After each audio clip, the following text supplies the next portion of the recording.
Shark and Joy, Bod, your mid lane, and Roam. These guys are kind of going to set the pace for either one of these teams. We're talking about the prio in the mid lane. We're talking about the rotations, the setup for those early neutrals, whether it's the turtle or the ganks to some of those outer lanes. I really feel like from top bottom, you have to start talking about those groups specifically here, Trace.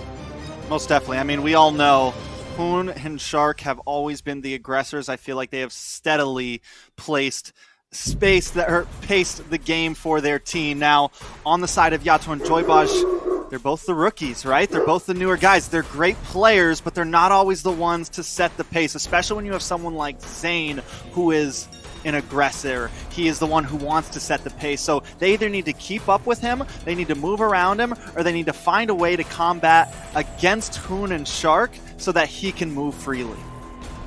And you know, Hoon, man, honestly is he's the #1 mid laner currently, right, in NACT. He came in with that title, and he came in with a bunch of other titles, right?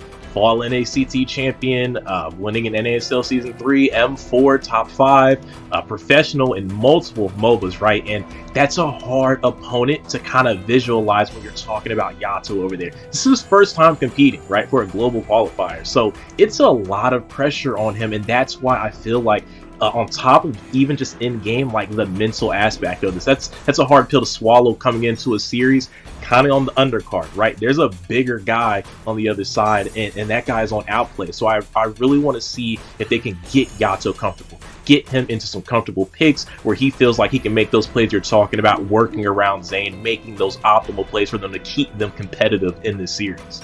Yeah, I feel like Yato's still kind of trying to find his way in all of this. He definitely, you know, he has some experience in tournaments. He's played in NACTs. Like you said, there's never been this much on the line. It's never been MSC, IESF, real deal, Holyfield type stuff. And now we're starting to see some of those cracks come through. So tonight he needs to pull it together. And I think, as you said before, he needs to match Hoon. He needs to at least match Hoon, right? He can't get stomped by Hoon, because that's what happens. That's what happened in the past games. Yato, Joybaj, they're getting picked off, and then Shark and Best Player just have their way. And you know what? Now that we've kind of talked about those inner lanes, it seems like both of the teams are kind of prioritize the outside. Both EXPs have been locked in, Glue and Lapu. I really like the Lapu in T's hand. He is a monster with the Lapu. I really feel like that's when he's at his best, when he gets that Lapu. T in the 1v3s with that Bravest Fighter stance. Something else, though, to kind of note here, Tricks, I really want to look at. They've already put the Farsa in Yato's hand. Back to that comfort thing that we're talking about as 1-1 gets picked up.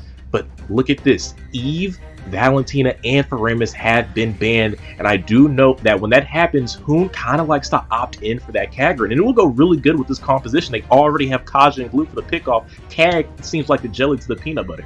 Yeah, but they didn't lock it in immediately. And if I'm BTK right now, what's gonna? We already got Huna. Normally, Huna's always first phase pick, right? He's always in those first 3 somewhere. This time, he is not. So if I'm BTK, Kagura's going down next. Probably another mage is going down next. Since they banned the Eve, they banned the Valentina. I mean, I like the way that Yato's sitting right now. He's in a comfortable spot. Faramis is also gone. Maybe we see something, if the Cog gets banned out, maybe we see something crazy like the Gushin or something along those lines. It does close the distance. Don't know if it's going to happen, but you talked about T and Yureshi. What about Basic and ISO? Basic has the Wanwan right now. It's something that we have only really started seeing slip through the cracks a lot recently in the playoffs, I feel like.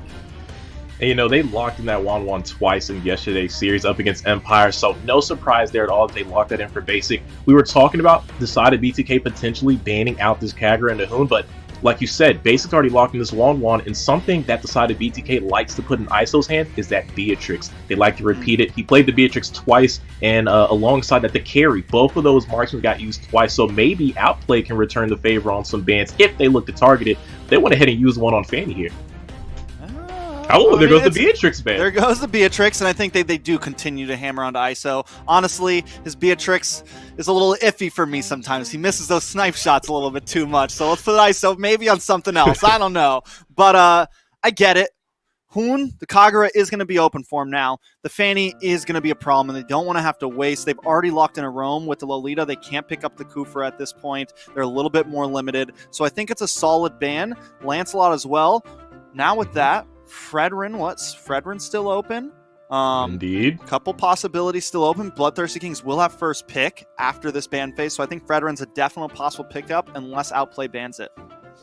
And I like it, right? I like to see the Fredrin. It goes really good with the Lolita. You have some extra engage, maybe to kind of distract, because Lolita really can get hammered away, right? Trying to go for the Numian Blast, it can be difficult if you're the only engage. It's an easy, little bump, little shoulder tap, if you will, to knock that off course.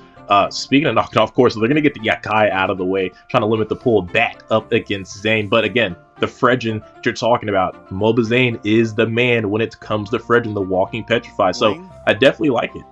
Link, yeah. I'm thinking maybe Ling here from Outplay. I'm like, why did they ban the Akai? I'm like, with the Fredrin open, I'm like, they gotta know. Oh, we saw this yesterday, right? But we didn't. I don't think we saw it from Best Player. We saw it from Kush yesterday, up against BTK. So they're going to be comfortable with this. They know what they're up against at least. But the Health Guard actually, like so far since we've seen it picked, has had a decent win rate, right? It's not picked all the time, but when it is picked, it doesn't do bad. The passive can work well against the Fredrin. You got to get up close and personal. He pops a skill, and he's going to be silenced for a little bit. So I think it is a slight possibility. It can work. Vision coverage. Yato's got to be even more careful now when he pops his ultimate, so I'm not completely against it. And it's super strong, too. Ooh, wow. They're really pulling out the bag of tricks now. The Lilia. Ooh, I'm feeling it, right? Now, that gives them some great opportunity for that mid lane prio when you have that Lilia, and that's super strong. Now you're talking about getting the neutrals first, maybe shooting out to that gold lane, especially now that Claude's been picked up by BTK. Definitely something to key into, to potentially show a little love out there, the basics lane, and kind of throw off that 4-minute farming pattern from Claude to pick up that DHS, kind of put him behind a little bit, keep the spike from coming in. I really like this so far. I like the composition. Yeah, I think the Claude, I do kind of like the Claude here just a little bit because of the mobility. I'm glad he didn't pick up something like the Brody or something that's a little less mobile. The Claude should possibly be able to escape from those Lilia tower dives, right? From the Hellcurt jumping in, from Shark. Have a little bit of dance maneuver. And honestly, I feel like the Claude can, as long as your skills are on point, you can stalemate a lot of other marksmen. So it really just comes down to who comes down and help, and if Basic is just going to get the better of him overall. But here we are, Deku, and here we are, everybody watching this. Make sure you turn the volume up like I said before, because we are jumping in to Game 1. This is Outplay up against BTK in the upper bracket finals. One of these teams will be victorious tonight. Let's see who it is. You know what? Speaking about victorious, we definitely got to set the pace here, right? The storyline. We already kind of talked about the lane rotation. You know what? I really like that they actually match that up, because we know Farsa has that wings by wings. So this is literally a pick, obviously against the grain of kind of in thought of what we were maybe expecting to Kagura, but it matches what Yato wants to do for the lane rotation. And that's great, because we were talking about Yato matching and keeping up with Hoon, but he forced him to adjust already in the draft. That's a great offset right there for the side of BTK to kind of lead things in their favor. You adjust the picks a little bit, you get your rotation lead, or at least match it. Now we're talking about a great time to contest these neutrals, great opportunities for the gold lane ganks if they go for them. The tricks, we do know BTK likes to go for those EXP lanes first, so that could be their option. Speaking of EXP lane, look at them grouping up already. They are grouping up down there, but Outplay grouping up on the top side. And I've been watching Shark on the minimap, man. He's been up there this whole time, and you mentioned it. Gold lane's going to be important. If Basic can get ahead of ISO early on, it's going to be trouble, and Outplay knows that right now. Everybody huddled up here. I was worried that Joybaj wasn't going to make his way up, but he finally has, and I think this is where he needs to stay. He needs to be watching Shark at all times. And you know, something else we need to watch out for here, Trex, we were talking a little bit about BTK's side. Over here on Outplay's composition, while it does look very good, it looks very nice, you have a lot of pickoff, you have some good mid lane prio. Something that can't be overlooked is they lack a lot of range here, Trex. If they looking for these engages, they're going to have to commit almost fully. And you know who's over there on the opposing side for BTK to go ahead and counter engage that? Joybaj on that Lolita can be a monster. So they're going to have to be very wary of that Numian Blast and look for the engage. So speaking of engage here, Trex, Clash for the Turtle. Yeah, definitely a little bit of a clash with Turtle. Best player is getting stunned up. It's going to give Zane the advantage on it. Able to secure the first neutral objective, and there it is, the feathered airstrike, and that is another one to help with that range. So you got the Lolita, you have the Farsa, and there's just, it's going to be a little bit troublesome for Outplay to make their way into that. And that Farsa, I feel like, could be the key to victory there as well. Like you said, having that range up against a composition with none, Yato should look to punish the side of Outplay every opportunity. I'm talking about letting the Feather Airstrike fly like no other, like the 4th of July. You're looking to poke, you're looking to chip those HP bars, because unless Outplay wants to try to bum rush you and go for that 5v5 commit, that clash, they're going to have to lose some HP before they do it. And I think Yato is the key to making that happen, tipping that HP bar battle in their favor. Yeah, I think he just needs to play a bit more in the back line. Sometimes Yato, on these positional mages, like the Farsa, like the Eve, he gets a little up too close and personal, and he needs to kind of be a bit more delayed into these team fights. So, because if he's up front, he gets caught by Shark, he gets caught by this Hellcurt, and he takes some deaths here in these first 5-6 minutes, it's going to be a major, major problem.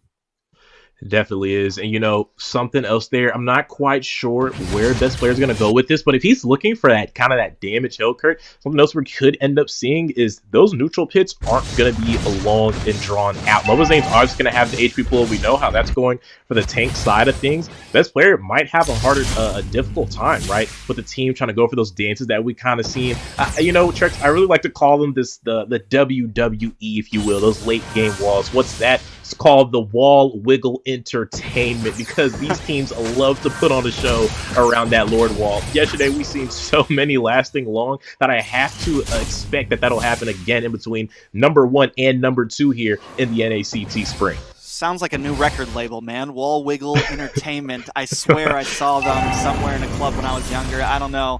But we are going to have a little bit of wall wiggling right here, because the turtle is up. Zane making his way down. Keep your eyes on Basics. He's rotated down into that small bush. I don't know if they were able to get vision on him. He's keeping his distance.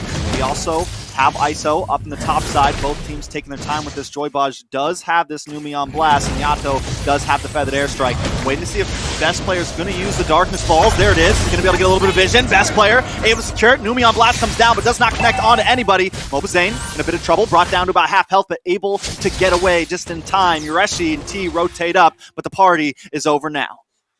That's right. The confetti's already been cleaned up here in aisle 3. And you know what? Honestly, I was hoping to see T and Yureshi there a little bit early, because they both went for that cut behind those tier 2 towers on the opposite sides of each other. Thought we were going to see a big 5v5 clash. Speaking of clash, a little skirmish. Ooh, that's a lot of damage from Best Player, but Zane wants to reenact.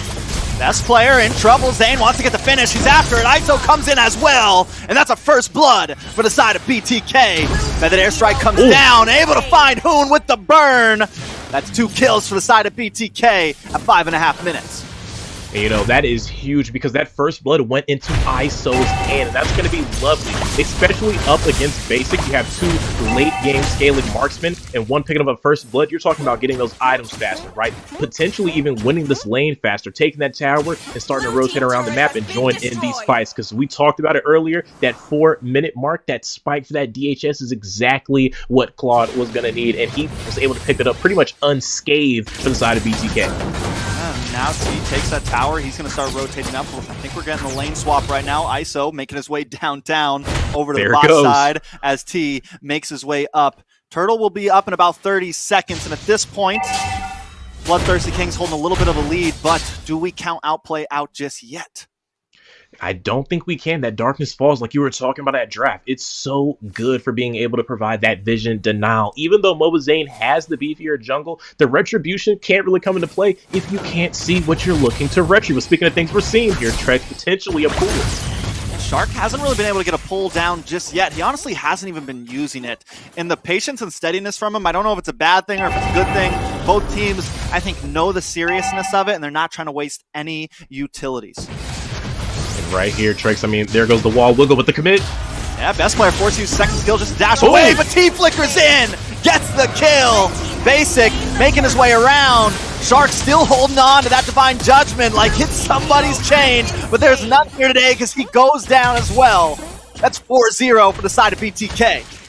This is grown man business right now because they're not spilling any tea out there. BTK keeping it nice and tight. You know what, Trick? This is what we were talking about at draft. Loving to see T on that Lapu Lapu. He is a monster on it. It's his decision making, the aggression that he has. It's so controlled, so precise. Little to not at all do you ever see him go for the commit and not come out at least with a +1, if not going even in those trades. Most definitely. I mean, at this point, map's starting to look a little bit red. Hoon hasn't, I mean, he's taken 1 death. Basically as well, though, hasn't taken a death, and neither has Yureshi. And these are 2 players. They're on the off lanes. They haven't been as involved, but it does seem like they've, so far, BTK has taken one of those points that you talked about. They were able to take down Shark, able to take down Hoon, and now they're controlling the mid-map, and here comes best player Yato. Does find Shark, best player, in a whole lot of trouble. Basic, look for the crossbow, Tang does pop it off, but it's still not enough damage. Does finally find T, and able to dance away, but it's a 1-for-1 trade overall on the map. 1-for-1 trade, but Trex 5-1 in favor of BTK, and they had a solid gold lead. But look at the dive for the gold lead. Oh, big dive, big dive. Basic in trouble. Joybaj able to get the finish, and the tower goes down as well. This is a great start for the side of BTK. This is more than a great start, Trex. This is starting to look like a little bit of a landslide here, and this is what BTK needs. Get out here and punch Outplay in the mouth, because, Trex, they haven't experienced a start like this since the beginning of NACT. Not many teams giving them problems. Speaking of a problem here. There's a problem for Shark. Another one at that. The bombs drop down, but they're not able to get the finish. Moon, though, not able to clear the wave. Will have to wait on the mid side, and BTK is moving like a well-oiled machine. They're coming down to the bot side. They're going to clear this wave, and they're looking for their next target. And looking to reclaim the throne. They don't believe in the #1 Outplay hype right now. If you didn't know the standings, you would think BTK leads the charts right now amongst teams, because they have showed no fear. Speaking of fear, Darkness comes down, big damage. Yato is the first to fall. Best player, Yureshi, maybe looking for the next one, but ISO comes in. Blaze Duet doesn't really get a lot of chip damage onto anyone just yet. Needs to be careful. BMI's back to safety. Lord is up. Yato won't be up, though, for another 15 seconds.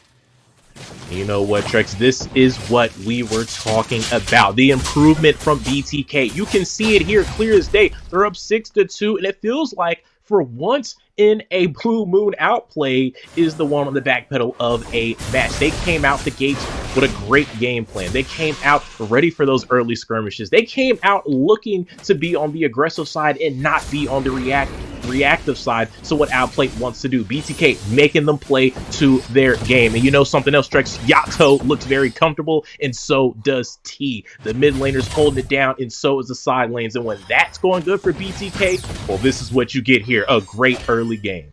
Yeah, but there's still this sliver of doubt in my chest right now, Deku, because this is almost exactly what we saw Game 1 in their second bout at the end of the second round robin when BTK went up against TLB before, and we've seen Outplay on the back burner. We've seen their backs push up against the wall. They know how to draw out a game, and like I said, Basic's only taken 1 death. When you have the 1-1, you never know what can happen. So I'm still a little worried, you know? I still got some stress on me. You know, speaking of stress here, I'm feeling kind of relieved. At draft, I was talking about Yato needs to be aggressive with the Farsa, needs to look for the post. We saw him actually put that down on Basic down there in that bot side, made him have to go for the recall. We need that all game consistently from Yato. BTK is going to be in a great shape. Speaking of great shape, though, Tricks, a little bit of a wall of entertainment going on. Yeah, and look at Joybaj, he's got a good position. Oh, messes up that flicker, not into the wall. What are you doing? Able to get the stun zone. In comes T to help correct the damage. Best player falls, and the rest may be falling next. Shark very low, forced to flicker away, and Yato takes the Lord. Yureshi catches a ride, hits the drift, and takes out Joybaj. They want to try to make him pay for that. Yureshi wants to re-engage, gets the stun, the immobilize onto MOBAZANE. They're going to be able to back off. That will be the first Lord over to the side of BTK. And that's huge. First Lord going over to BTK. A lot of firsts right now, Tricks. We haven't seen this kind of action, but look at Yato. Oh, another feathered airstrike, and that damage is starting to stack up, and this is what we wanted to see from him, positioning. He needs that Nicolette positioning, as I like to say, and he is definitely doing a good job. He's not being too aggressive. He's hanging out in the bushes. He's not showing his face, and Shark just doesn't know who to grab right now.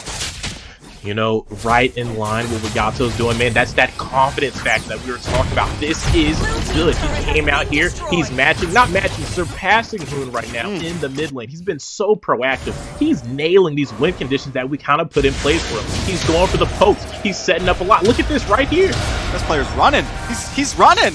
He popped the Darkness Falls. He thought he was going to get a tower, but he's out of here.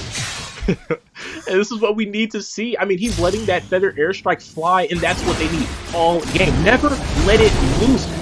Anyone from Outplay, if they get caught in range of that, they have to burn some skills. They have to use a spell. There's no way to avoid it. They're so melee, so close range, and that's the thing that we're talking about. They're so melee heavy, they have no option but to respect the threat that Yato has right now. Yeah, Basic also, they're really denying angles right now. And Outplay, like I said, for the first time, we're seeing them on the backboard seriously this time. They've taken one tower, or this is about to be the first tower they take. And we're seeing, I mean, yes, their draft is not optimal against BTK right now, but they're being very grouped up, and they're a team that wants those angles. They want to try to cut behind, and they're just not able to do that right now. You know, talking about angles, Trex, one of the angles in between these rosters, MOBAZANE, best player. I have to tell you, player 1 ain't keeping up with player 2 right now. MOBAZANE is having a great game, and best player is struggling. He's 0-3-2, hasn't came up too huge on those neutrals. He's lost, what, 2 of them? 3, actually. The 2 turtles, 1 lord. He's only picked up 1 turtle since the start of the game with that Darkness Falls. Ever since then, though, been a pretty quiet game for someone that has been touted as the best jungler so far in NACT. I will say this about Outplay, right? With how many towers they are down right now, their gold deficit is not that much. If this was another team against one of these 2 teams and you had almost all of your towers gone compared to only taking 2, it would be like a 5, 6, no, maybe a 7K, though the gold lead has just jumped to 5, so I can't count myself out too early. But still, it feels like Outplay is playing, like, look at them, they're way up. They're actually pushing BTK back a little bit right now, and they are still at a deficit, so BTK still has some respect for the composition right now. And since we're bringing up the deficit, Trex, we definitely have to figure out, right, what can Outplay do? We kind of talked about their composition. They're very strong in the pickoff. You have Yureshi on the glue. He's phenomenal in engages when he gets the proper window of opportunity. You have the Darkest Falls from best player on the Hellcurt. You have Shark and Lakaja. I really feel like maybe before they commit to these 5v5 engages, or before they get forced into the engages, I should say, by Yato and company, they need to look for the pickoff. They need to secure that -1 on the side of BTK. If they can start getting these 5v4s, we're talking about a real good game, baby, but they have to be wise enough to find it. They commit to the 5v5s, BTK is going to keep winning this. Speaking of 5v5, it can still have been called here. I love it. Baj once again trying to get to the backside. Shark's been steadily looking for someone, and like you said, you know what the pickoff they need? They need to get Yato. They need to get someone important, maybe ISO, and they're looking for it, but they're just getting denied consistently. BTK's positions right now on the map are better than I think I've ever seen them throughout NACT. The way they're using the conceal to rework themselves around this Lord pit, no one's sticking their neck out, and now once again, BTK hanging out in this bush. They have a great position on this Lord, but we've got to keep our eyes on Shark because he is on the hunt. You know what? I love that you even mentioned something about Yato, though. That is the range difference in between them. Hang on, Yureshi. There it is, and there goes Yato, pulled in. Basic, able to kill ISO, though, coming in with the Blaze Duet. Shark, very low. Basic, in trouble. Out comes the Wind of Nature, able to get away just in time. Basic looking for more T, tries to get the stun, but Yureshi's in the midst of all 3, tanking up the damage. ISO has showed his face once again. T, able to get the flicker. Oh, no. Yureshi goes to the ride, doesn't get the finish though, and now ISO wants it. Here comes the Numi on blast, and that's the kill. A 2-for-1 trade, Yureshi and Shark for Yato. And you know what? That's 2 more kills over to ISO, who already was having a great game so far. That is not what they needed. But Trex, they did finally pick off Yato. If they can keep doing that in these fights, they can still keep this nice and close. Yeah, watch for best player. He's making his way in. He just walks in with the tease, looking for the stun. ISO finds Basic. Lord will go to best player, though. MOBAZANE able to take out best player, so that is an expensive Lord. They are taxing for that Lord right now. Even though they lost it, BTK should be able to get some ground out of this. Expensive Lord, man, that's an expensive retry hand right there. You can put that on the auction block and it's going for a high bid because that was impressive from best player. We were saying he's only picked up 1 objective so far in this game, but he just added 2 to his collection, and I have to tell you, that's pretty important right there. That's like a, what is that, like a 70s kind of Thunderbird convertible or something like that, man. That's a prize possession. It's a classic. It's definitely a classic. It's a banger, man. That's a Luminous Lord on your side with all members up or getting ready to spawn in. They can make some plays here. Speaking of plays. Yeah, and Yato's about to get played. Yato forced to use a flicker, but he's in a very bad spot. No one wants to attack him. Will he get the finish? 1 tap, 2 tap. That's it. Yato down. You're actually able to dodge the Numion Blast as well. MOBAZANE trying to back off. You're actually getting a little too thick. They just can't do the damage. And now, Lord still coming. T able to get back involved. MOBAZANE want to do it as well. Here comes ISO, though. Basic does have the crossbow tank. Just waiting to pop it off. In it comes.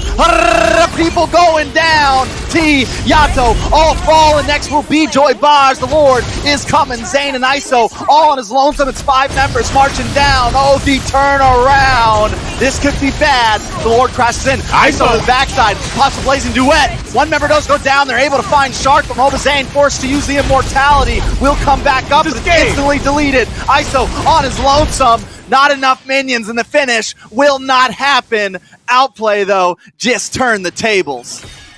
My goodness, Trex, we almost seen that go all the way to his house from Outplay, man. They turned that around, and you know what they did to start that out, right, Trex? What we were talking about. I said they need to pick off, you said they need Yato. You bring both of those together, and that's what you get.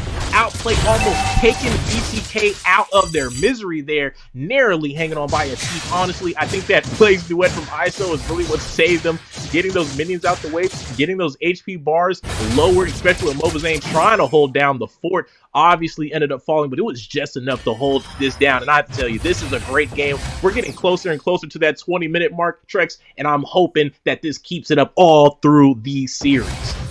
Yeah, I mean, at this point, the gold is even. Both teams, I will say BTK down a little bit because they have lost that inhibitor, and we know Outplay does have the macro game, so they're going to need to watch out for that top lane. Luckily, ISO does have a lot of mobility. Let's keep our eyes on Joybaj and ISO. See if they can possibly get a pick here against Yureshi. He's going to be walking right into him. Are they even going to try a T there as well? But the Darkness Falls comes in the clutch this moment. But I think they want to let him go deep. But wait, what's happening on the bot side? MOBAZANE going to get found. They better be able to get Yureshi for this one. Yato hits the big wall. Tried to pop the wings by wings, but does not find us. So it's a 1-for-0 trade on the map. That couldn't have went any worse than it did. Imagine trying to set up for that pick and then having your own jungle get picked off while you're going for that, all underneath the cover of darkness. And BTK is starting to get shoved further and further back here, Trex. And I don't know if it's the experience from Outplay knowing how to win, because let's be honest, they haven't taken a loss all NACT, and it seems like they don't want to take one here. BTK is going to have to focus up, and you know what else has to happen? Yato, he cannot fall anymore. Every time he drops, it is a negative to BTK for those team fights. Yeah, I mean, another big problem is Yureshi right now. He is just, nobody seems to be able to get him down. He's causing havoc. This is why he picked the glue. It had a little bit of a slow start, but once we got into the late game, which Outplay knows how to stretch things out, as we have seen, he has now come online. Same thing with Shark. He's not getting melted down as easily, so he can be a bit more ballsy when he goes in for these pickoffs. You know, you're talking about the pickoffs. You mentioned Yureshi, and I have to say, man, kudos to him. He's been taking Yato on some piggyback rides, and he's been getting it done. The moment he got the first one, things flipped. He got the second, things got to where they are now. But speaking of how the way things are now, Trex, this is the big siege starting to happen. Yeah, Yato will drop the feathered airstrike. Hoon trying to go to the backside, drop a couple glooms. Looking for something. Yureshi as well, trying to maybe get a big stun. Hoon playing the front side too. ISO gonna melt down the Lord, brings it down to about half health. Here comes a conceal play. Shark looking for the pick, doesn't find it. Numion Blast misses everything. Wait, no, the flicker. Shark goes down, but here comes the pick from, they're on the base. This is a lot of damage, and they do not last. That is it. Game 1 in a best of 5 will go to the side of Outplay. My goodness, Trex. BTK couldn't see it in the Darkness Falls, but we can see it clear as day. The focus.